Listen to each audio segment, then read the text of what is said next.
పక్క తెలంగాణ. కేటీఆర్ మా అన్న, కేసీఆర్ మా అన్న, గోపినాథ్ అన్నది మాకు అన్న, వాళ్ళ భార్య మాకు ఉంది. అందరితో మేము హ్యాపీగా ఉంటాము. ఒకరితో మాకు సంబంధం లేదు. వచ్చిన కాడి నుంచి అదే పీరియడ్లో మాకు న్యాయం చేసిండు. ఒకరితో మేము ఏం బాధపడలేదు. వచ్చిన డబ్బులు మాకు వచ్చినాయి. ప్రజలకు న్యాయం చేసిండు. హాస్పిటల్లో ప్రశ్నించిన వాళ్ళకు డబ్బులు ఇచ్చాడు. ఆడిపిల్ల పెట్టిన డబ్బులు ఇచ్చాడు. మగపిల్ల పెట్టిన డబ్బులు ఇచ్చారు. షాదీఖానాలో పెళ్లి అయిన కాడి నుంచి ఆయన డబ్బులు ఇచ్చారు. వీళ్ళ డబ్బులు మాకు ఇంతవరకు లేవు. మేమేం బాధపడాలి చెప్పండి. మా రేషన్ కార్డు పోయింది. రేషన్ కార్డు గురించి పోతే పత్తా లేదు.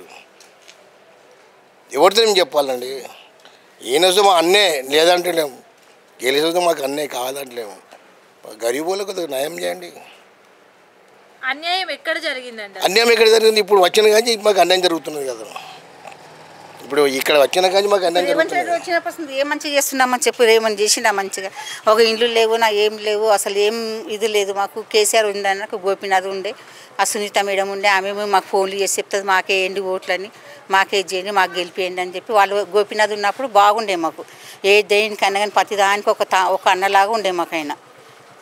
సంజీవ్ అన్నవి మాకు ఎక్కడ పోయినా కానీ మాకు ఎంట పెట్టుకొని తీసుకుపోతాడు సంజీవ్ అన్న మాకు ఏమి ఇది చేయలేడు.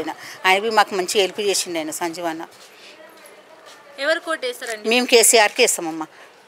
10 ఏళ్ళ సార్ మేము కేసీఆర్కి వేస్తాం. మేము 10 ఏళ్ళ సార్ నేను అదే పార్టీలో ఉన్నా, ఆయనకి వేస్తాను. కేసీఆర్కి వేస్తాను నేను. కేసీఆర్కి వేస్తాను నేను. అమ్మ మేము పుట్టి పెరిగినాం ఇక్కడనే. మాకు సొంత ఇల్లు లేదు. అయితే అప్లికేషన్ ఇచ్చినాం ఇండ్ల గురించి. కేసీఆర్ ఉన్నప్పుడు డబల్ బెడ్రూమ్కి ఇచ్చినాం.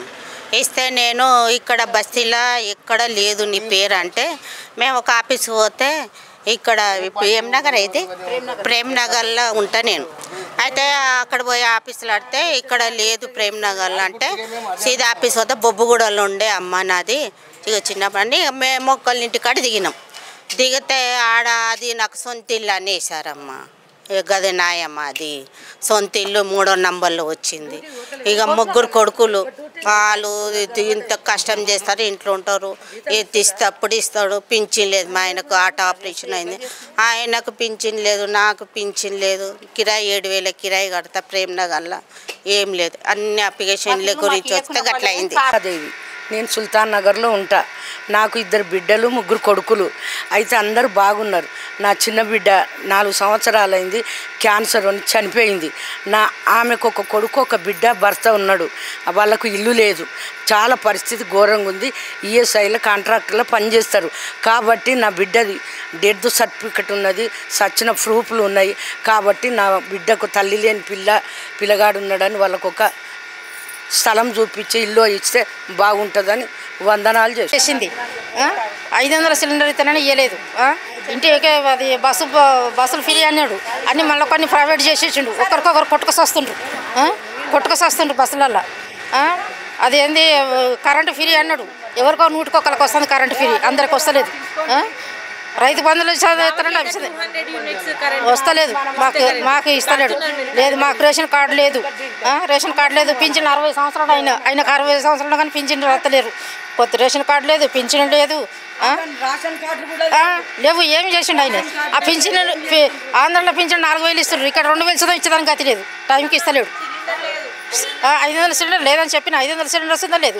ఆయన చేసిన ఏది ఒకటి మంచిగా చేయలేము. మాకు పనులు ఆయనకి ఏనయ్యా. మేము గోపినాథ్ భార్యకే ఇస్తాం. ఆయన చనిపోయిన తర్వాత ఆయన భార్యను గెలిపించాలని అనుకుంటాను నేనైతే. ఇక నా మనసులో ఉన్నది వేస్తా, కేసీఆర్కే వేస్తా, సునీత మేడం గారికే వేస్తా. వస్తుంది. ఆ సారే ఇప్పించిండు. 2 సంవత్సరాలు అవుతుంది నాకు ఇచ్చి.